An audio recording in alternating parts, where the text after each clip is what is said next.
Modi Trump ಅವರನ್ನು ಮೆಚ್ಚಿಸಲು ಬಯಸ್ತಾರ? ಭಾರತದ ವಿಷಯವಾಗಿ ಟ್ರಂಪ್ ಸತತ ಅವಮಾನಿಸುವ ಹಾಗೆ ಮಾತನಾಡುವುದರ ನಡುವೆನೇ ಮತ್ತೊಮ್ಮೆ ಈ ಪ್ರಶ್ನೆ ಎದ್ದಿದೆ. ಮೋದಿ ತನ್ನನ್ನ ಮೆಚ್ಚಿಸಲು ಬಯಸ್ತಾರೆ ಅಂತ ಟ್ರಂಪ್ ಬಹಿರಂಗವಾಗಿಯೇ ಹೇಳ್ತಿದ್ದಾರೆ. ಭಾರತ ಪಾಕ್ ನಡುವಿನ ಯುದ್ಧ ತಾನೇ ನಿಲ್ಲಿಸುತ್ತೆ ಅಂತ ಟ್ರಂಪ್ ಅದೆಷ್ಟೋ ಬಾರಿ ಹೇಳಿದ್ದಾಯ್ತು. ಭಾರತ ಒಂದಿನ ಪಾಕಿಸ್ತಾನದಿಂದಲೇ ತೈಲ ಖರೀದಿ ಮಾಡುವ ಸ್ಥಿತಿ ಬರುತ್ತೆ ಅಂತಾನೂ ಹೇಳಿದ್ದಾಯ್ತು. ಈಗ ಮೋದಿ ತನ್ನನ್ನ ಸಂತೋಷ ಪಡಿಸೋಕೆ ಬಯಸ್ತಾರೆ ಅನ್ನೋ ಮಾತನ್ನ ಟ್ರಂಪ್ ಹೇಳಿದ್ದಾರೆ. ಶ್ವೇತಭವನ ಒಂದು ವಿಡಿಯೋ ಕ್ಲಿಪ್ ಅನ್ನ ಹಂಚಿಕೊಂಡಿದೆ. ಅದರಲ್ಲಿ ಟ್ರಂಪ್ ಮೋದಿ ತನ್ನನ್ನ ಮೆಚ್ಚಿಸಲು ಬಯಸ್ತಾರೆ ಮತ್ತು ಅವರು ತನ್ನನ್ನ ಮೆಚ್ಚಿಸೋಕೆ ಏನ್ ಬೇಕಾದ್ರೂ ಮಾಡೋಕೆ ಸಿದ್ಧರಿದ್ದಾರೆ ಅಂತ ಹೇಳ್ತಾರೆ. ನನ್ನನ್ನ ಸಂತೋಷ ಪಡಿಸಬೇಕು ಅಂತ ಅವರು ಬಯಸ್ತಾರೆ. ಪ್ರಧಾನಿ ನರೇಂದ್ರ ಮೋದಿ ಒಳ್ಳೆ ವ್ಯಕ್ತಿ, ನಾನು ಸಂತೋಷಗೊಂಡಿಲ್ಲ ಅಂತ ಅವರಿಗೆ ತಿಳಿದಿದೆ, ನನ್ನನ್ನ ಸಂತೋಷಗೊಳಿಸೋದು ಮುಖ್ಯ ಅಂತ ಹೇಳಿದ್ದಾರೆ.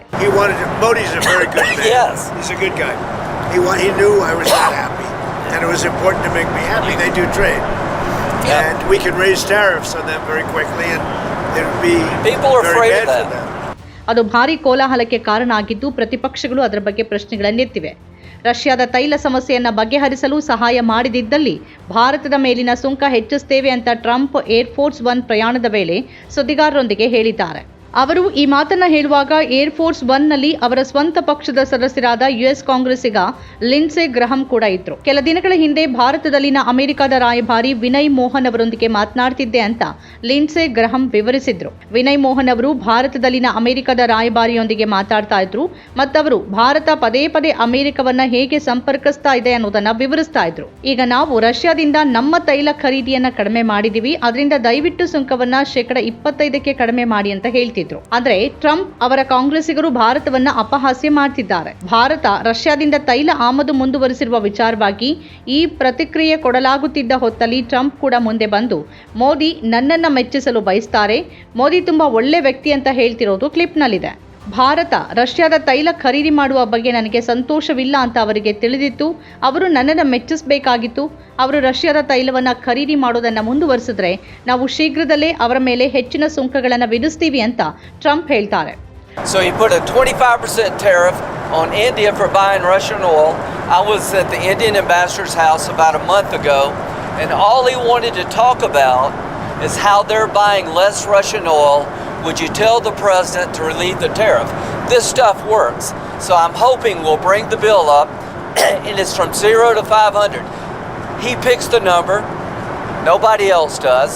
But if you're buying cheap Russian oil, keeping Putin's war machine going, we're trying to give the president the ability to make that a hard choice by tariffs. I really do believe that what he did with India is the chief reason India is now buying substantially less Russian oil. So I hope we pass this bill soon. And after this, they wanted to make me happy, basically. Trump ಅವರನ್ನ ಮೆಚ್ಚೋಕೆ ಭಾರತ ರಷ್ಯಾದಿಂದ ತೈಲ ಖರೀದಿಯನ್ನ ಕಡಿಮೆ ಮಾಡಿದೆ ಮಾತ್ರವಲ್ಲ, ಈಗ ನಿಲ್ಲಿಸದೇ ಇದ್ರೆ America ಹೆಚ್ಚಿನ ಸುಂಕಗಳನ್ನು ವಿಧಿಸುತ್ತೆ. America ಈಗಾಗಲೇ ಭಾರತದ ಮೇಲೆ 50% ಸುಂಕ ವಿಧಿಸಿದೆ. ಅದು ಯಾವಾಗ ಕೊನೆಗೊಳ್ಳುತ್ತೆ, ಹೇಗೆ ಕೊನೆಗೊಳ್ಳುತ್ತೆ ಅನ್ನೋದರ ಕುರಿತು ಇನ್ನೂ ಯಾವುದೇ ಮಾತುಗಳಿಲ್ಲ. ಈ ಹಿಂದೆ ವ್ಯಾಪಾರ ಒಪ್ಪಂದಕ್ಕೆ ಸಹಿ ಹಾಕಲಾಗತ್ತೆ ಅನ್ನೋ ವದಂತಿಗಳಿದ್ವು. ಆ ವ್ಯಾಪಾರ ಒಪ್ಪಂದ ಯಾವಾಗ ನಡೆಯುತ್ತೆ ಅಂತ ತಿಳಿದಿಲ್ಲ. ಆದರೆ ಈಗ ಅಮೆರಿಕ ಅಧ್ಯಕ್ಷರು ಭಾರತ ಅವರನ್ನ ಸಮಾಧಾನಪಡಿಸೋಕೆ ಉತ್ಸುಕವಾಗಿದೆ ಅಂತ ಬಹಿರಂಗವಾಗಿ ಹೇಳ್ತಿದ್ದಾರೆ. ಟ್ರಂಪ್ ಮಾತ್ರವಲ್ಲದೆ ಅವರ ಸಂಸದರು ಕೂಡ ಭಾರತವನ್ನ ಅಪಹಾಸ್ಯ ಮಾಡ್ತಿದ್ದಾರೆ. ಭಾರತ ಹೆದರ್ತಾ ಇದೆ ಅಂತ ಹೇಳ್ತಾರೆ.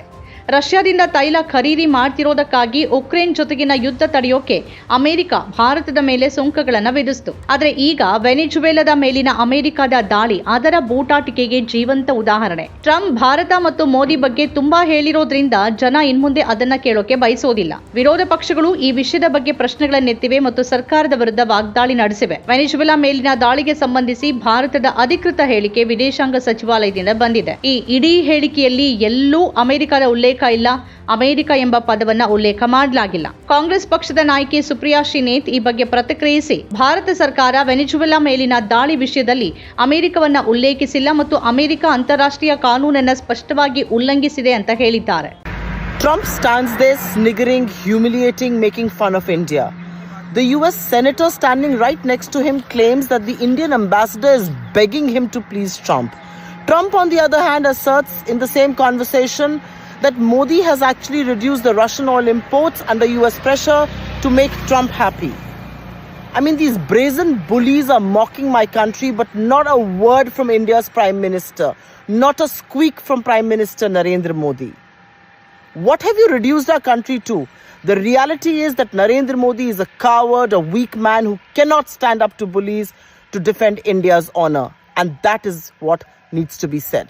ಈ ನಡುವೆ ಅಮೆರಿಕ ಅಧ್ಯಕ್ಷ ಟ್ರಂಪ್ ಅವರ ಹೇಳಿಕೆಗೆ ಸಂಬಂಧಿಸಿ ಆಮ್ ಆದ್ಮಿ ಪಕ್ಷದ ನಾಯಕ ಸೌರಭ್ ಭಾರದ್ವಾಜ್ ಇದು ರಾಷ್ಟ್ರೀಯ ಅವಮಾನ ಅಂತ ಕರೆದಿದ್ದಾರೆ. ಅವರು ಭಾರತವನ್ನು ಅಣಕಿಸ್ತಿದ್ದಾರೆ. ರಷ್ಯಾದಿಂದ ತೈಲ ಖರೀದಿ ಕಡಿಮೆ ಮಾಡೋಕೆ ಅಧ್ಯಕ್ಷ ಟ್ರಂಪ್ ಪ್ರಧಾನಿ ಮೋದಿಯವರ ಮೇಲೆ ಹೇಗೆ ಒತ್ತಡ ಹೇರಿದ್ರು ಅನ್ನೋದರ ಬಗ್ಗೆ ಅವರು ಹೆಮ್ಮೆ ಪಡ್ತಿದ್ದಾರೆ. ಮೋದಿ ತಮ್ಮನ್ನ ಸಮಾಧಾನ ಪಡಿಸೋಕೆ ಬಯಸಿದ್ರು ಅಂತ ಟ್ರಂಪ್ ಹೇಳ್ತಾರೆ. ಅದಕ್ಕಾಗಿನೇ ಭಾರತ ಒತ್ತಡದಲ್ಲಿ ರಷ್ಯಾದಿಂದ ತೈಲ ಆಮದುಗಳನ್ನು ಕಡಿಮೆ ಮಾಡಿತು ಅಂತ ಸೌರಭ್ ಭಾರದ್ವಾಜ್ ಹೇಳಿದ್ದಾರೆ.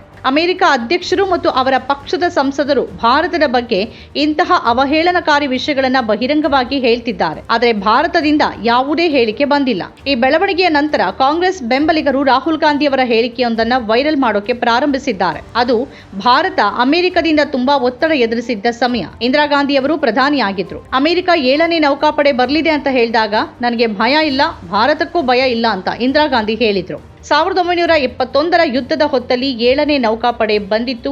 ಶಸ್ತ್ರಾಸ್ತ್ರಗಳು ಬಂದವು, ವಿಮಾನವಾಹಕ ನೌಕೆಗಳು ಬಂದವು. ಇಂದಿರಾ ಗಾಂಧಿ ತಾನು ಏನು ಮಾಡಬೇಕೋ ಅದನ್ನೇ ಮಾಡ್ತೀನಿ ಅಂತ ಹೇಳಿದ್ರು. ಆಗಸ್ಟ್ನಲ್ಲಿ ಭಾರತದ ಮೇಲೆ ಸುಂಕಗಳನ್ನು ವಿಧಿಸಿದಾಗಿನಿಂದ ಭಾರತದ ವಿವಿಧ ವಲಯಗಳು ಬಹಳವಾಗಿ ನಷ್ಟ ಅನುಭವಿಸಿವೆ. ಹಾಗಾದ್ರೆ ಪ್ರಧಾನಿ ನರೇಂದ್ರ ಮೋದಿ ಟ್ರಂಪ್ ಬಗ್ಗೆ ಯಾಕೆ ಏನನ್ನೂ ಹೇಳೋದಿಲ್ಲ? ಮೋದಿ ಬಹುತೇಕ ಪ್ರತಿಯೊಂದು ವಿಷಯದ ಬಗ್ಗೆನೂ ಮಾತಾಡ್ತಾರೆ.